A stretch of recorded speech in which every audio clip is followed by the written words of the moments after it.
Yo, what's up? Welcome back to another episode of the SWUS. NFL Week 2 is here. Thursday Night Football. We're starting off with a good football game, but as far as finding some betting value, it's a challenging one for sure. I think I did find a bet I like. Oh, I wouldn't even say I like. I think I know what I'm gonna bet, but let's talk about it. Bills, Dolphins, and Miami. Let's go. Welcome to the SWUS. The SWUS. SWUS.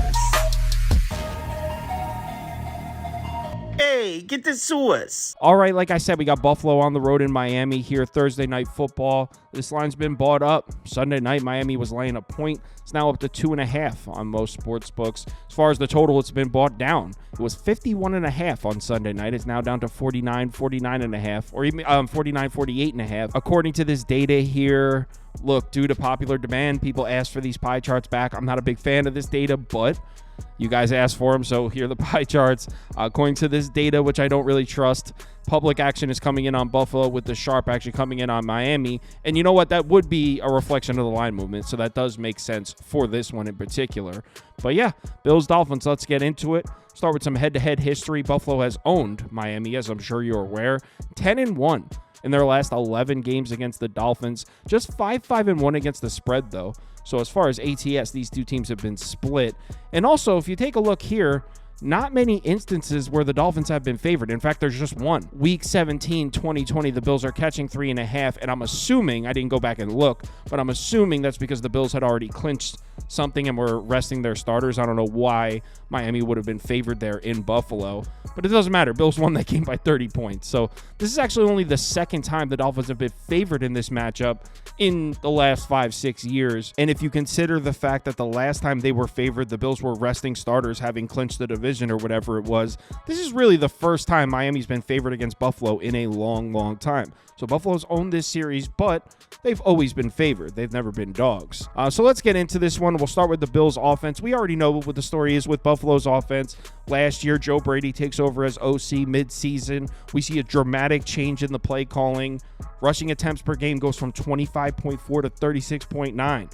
So Joe Brady takes over as play caller, and they start running the football. Now, obviously, you hand the ball off 11 more times a game, you're going to see more rushing yards, 116.5 to 149.6, but the efficiency was down. 4.59 yards per carry under Dorsey, 4.05 under Joe Brady. So Joe Brady has made it very clear what he wants to do here with this Bills offense. He wants to run the ball. He wants to control the clock. And you know what? That's exactly what he did in week 1. Now, it's important to point out that the Cardinals were a little bit outmatched here in Buffalo. These are last year's metrics, but Arizona, one of the worst defensive fronts in football, 32nd in run defense grade, 32nd in adjusted line yards. There was no defensive line in football that was easier to run on than the Cardinals last season. Now, they did have some injuries, and we do expect them to be slightly improved this year, but still, no question, the Bills had the massive advantage in this department. I mean, look at Arizona's run defense numbers last year, 4.7 yards per carry allowed, 31st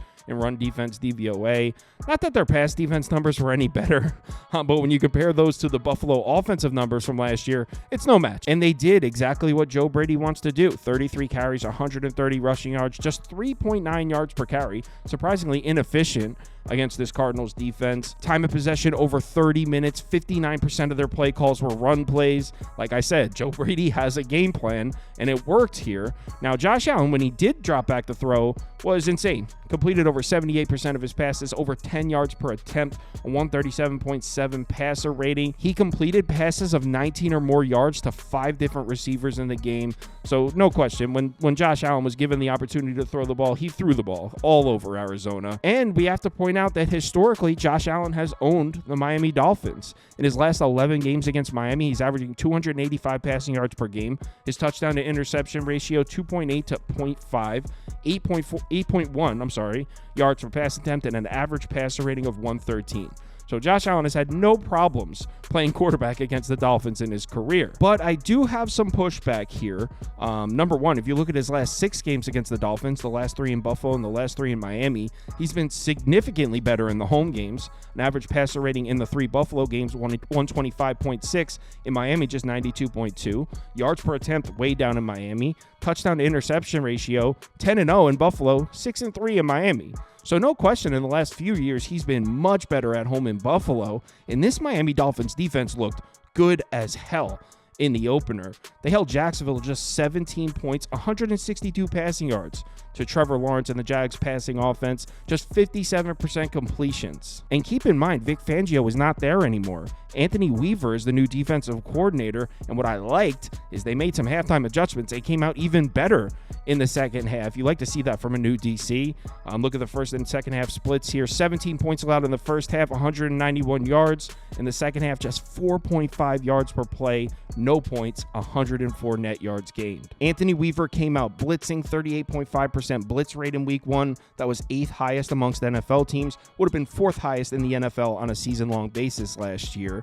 Now, I don't know if that was a specific game plan for Trevor Lawrence, because Trevor Lawrence struggles against the blitz. I mean, here are his splits. We don't have to go through it, but it's no secret. If you want to beat Trevor Lawrence, just send the blitz at him. So I don't know if the Dolphins blitzing was a result of a specific game plan for Trevor Lawrence, and I don't know if they can use that same game plan here, because Josh Allen is not Trevor Lawrence. In fact, last season, Josh Allen was elite, one of the best quarterbacks in football against the blitz. 2nd in PFF grade, 1st in pressure to sack rate, 6th in big time throw rate against the blitz. But here's the thing.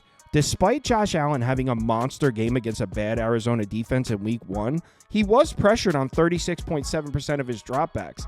That's a lot for a really bad Arizona pass rush. Look at the Cardinals' pass rush numbers in comparison to the Dolphins from last season. I mean, we're talking about a bottom 5 pass rush in the NFL to arguably a top 5 pass rush in the NFL. The Dolphins were 3rd in pressure rate last year. If Josh Allen's getting pressured on 36.7% of his dropbacks against the Cardinals, that means the Dolphins should definitely be able to pressure him in this game. And what does our beloved Josh Allen do when he's pressured? He throws interceptions. Look at the splits from last year. When given a clean pocket, he has a 1.8% turnover-worthy play rate. That's 9th best amongst quarterbacks last season. When pressured, it triples, more than triples. 4.9%, that's 22nd. So I expect this Dolphins defense to put some pressure on Josh Allen, and we may not have seen it last week, but I think a pick's coming. I think he's going to throw an interception in this game. Another thing we saw from Miami's defense in week 1, last year, under Vic Fangio, they ran a ton of man coverage. Well, in week 1, they came out with 72.65% zone coverage. And the reason that's notable, Josh Allen significantly better throwing the ball against man coverage last year. 8th in yards per attempt, 6th in EPA against man coverage, significantly worse than that against zone coverage. Now, I don't know what these numbers are going to look like without Stephon Diggs and without Gabe Davis. I'm sure he's going to struggle a bit more against man coverage without his number 1 and 2 receivers, but I thought it was interesting enough to mention. In reality, though, we shouldn't even be talking about Josh Allen. We just got done talking about how Joe Brady wants to run the ball and control the clock. Why don't we look at that matchup? Certainly not going to be as easy as Arizona. Miami, in fact, last year was rated 2nd by PFF in run defense grade, 11th in adjusted line yards. They allowed just 3.8 yards per carry as a team last year. Now, some adjusted metrics indicate that they weren't quite that good, but no question, this was a great run defense last year. As far as week 1, they shut Travis Etienne down just 3.7 yards per carry. Tank Bigsby actually averaged over 6 yards per carry in the game, but he broke like a 29-yarder in the 4th quarter that are making those numbers look a little better than they were. But no question, we expect this Dolphins run defense to be good. They did lose their best D tackle, so maybe not quite as good, maybe not top 5 again, but I think we can count on the Dolphins run defense to be in the top half of the league, maybe even top 10. Also, we have to mention the home-away splits here.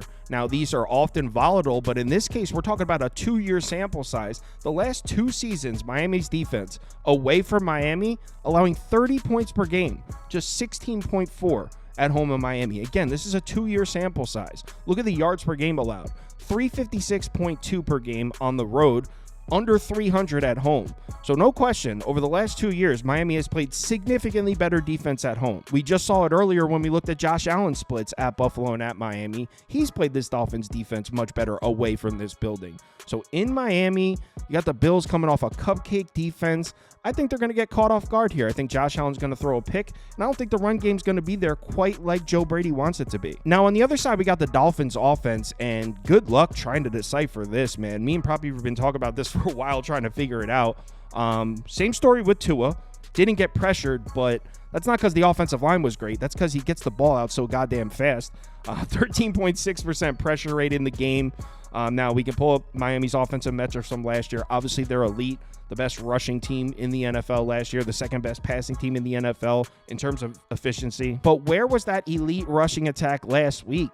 Achane and Mostert combined for 15 carries, 33 yards, just 2.06 yards per carry. And by the way, Mostert's not even playing in this game, and Achane's hurt. He's listed as questionable. Now, I did read he participated in a light practice, so maybe Achane's able to go. And to be honest, they have Jeff Wilson, and they drafted Jalen Wright, so I'm not too worried about it. Miami's pretty deep at running back, but it's worth mentioning. The concern here is not the running back position. The concern here is Miami's offensive line got zero push. 27th of all NFL teams in week 1 in adjusted line yards. Now, it makes sense. Jacksonville does have a good run defense, and they brought in Nielsen to be the defensive coordinator, so I expect it to be maybe even a better run defense this year. Buffalo, on the other hand, doesn't. They were actually a terrible run defense last year. They allowed 4.7 yards per carry as a team. That was 28th in the NFL, 24th in run defense EPA, 17th in run defense DVOA. Buffalo struggled against the run last year. And if you look at the box score for week 1, at a quick glance, it might look like the struggles continued. Arizona, 25 carries, 124 yards on the ground. That's 5 yards per carry. But most of that damage came via Kyler Murray. Kyler Murray had 57 rushing yards on 5 carries. As far as James Conner, he wasn't really able to do much on the ground. Just 3.1 yards per carry for me. And by the way, Arizona was a strong rushing attack. So shutting down James Conner, keeping James Conner from beating you in between the tackles, that's an accomplishment. That's a huge sign for the Bills. And it's especially nice to see for the Bills defense, because if you remember, the 2 times they played the Dolphins last year, Achane killed them. 8.7 yards per carry, 157 rush yards, and 3 touchdowns. Now, again, Achane's questionable, but still, it's a good sign to see Buffalo took a step forward in terms of defending the run last week. But what about defending the pass? Obviously, we're talking about the Miami Dolphins with Tua, Waddle, Tyreek Hill in Miami in September. Over the last couple of years, that's been the most dangerous spot in terms of defending the pass. Tua against the Jags last week was pretty good. 338 yards, 1 touchdown, a 101 passer rating. Jacksonville completely switched their defensive game plan up. Last year, they ran a ton of zone. They brought in Nielsen, the DC from the Falcons, and they ran a ton of man coverage in this game. And actually, weirdly enough, Tua, who was excellent against man coverage last year, he cooked on the Jags the few times they came out in the zone. Yards per attempt, passer rating. I mean, Jacksonville didn't run a ton of zone coverage in the game, but when they did, Tua made them pay for it. The reason I'm bringing this up is last year the Bills ran a decent amount of zone coverage, 63.1% of the time. But honestly, we can't take too much stock into these numbers. Buffalo's secondary is completely different. Their secondary got gutted, and actually in week 1 against Arizona, they were running some man coverage, so really not much to take away there. I am definitely concerned that McDermott seems to have Tua's number. His last 4 games against the Bills, averaging just 218 passing yards per game, 5 touchdowns and 3 picks, just a 93.6 passer rating. Not that these numbers are absolutely terrible, but in comparison to what we're used to seeing from Tua, definitely not great. Kyler Murray last week certainly wasn't able to do much against the Bills. 21 of 31, 162 yards, 5.2 yards per pass attempt. Now, obviously, Tua and the Dolphins offense is slightly different than Kyler Murray and the Cardinals offense, but still, Kyler was not able to get the pass game going. Marvin Harrison Jr., just 3 targets, 1 catch for 4 yards. Wasn't really a factor in the game. And to be honest, the Bills defense as a whole might be a little undervalued based on the fact that they gave up 28 points, but just 270 yards of offense. So you look at the scoreboard, you might think, oh, wow, the Cardinals were able to move the ball on Buffalo. That wasn't really the case. The Bills defense did a pretty good job there. The problem with the Bills defense wasn't that they weren't playing well. It was they struggled in key downs. Cards were 7 of 13 on 3rd downs, 2 of 4 as far as touchdowns and red zone trips. So that's what happened with the Bills defense. It wasn't that the Cardinals offense was cooking them up or anything. But still, I'll say it again, the Dolphins offense is not the Cardinals offense, and I like how Miami's coming off a game where they didn't even play well and still got the win. Miami at home, especially this time of year, that offense is not something I like to fade. So I know Buffalo has owned this team, but I think the side I want to be on is Miami. I have not bet this yet. To be honest, if this wasn't the Thursday night game, I'd probably be passing. But it's Thursday night football. I want to place a bet. Who wants to watch Thursday night football and have zero action on it? Not me. So give me the Dolphins money line at -135. I guess that's a side I want to be on. Don't feel super strongly about it, but I think Tua bounces back, and I think Josh Allen's really going to struggle. If you're looking for a second bet, I'd say Dolphins money line, Bills team total under. Like I said, I could see a Josh Allen turnover or two, and I really don't think Joe Brady's going to be able to run the football like he thinks he's going to. He was kind of struggling to run the ball against Arizona a little bit last week. Miami can defend the run.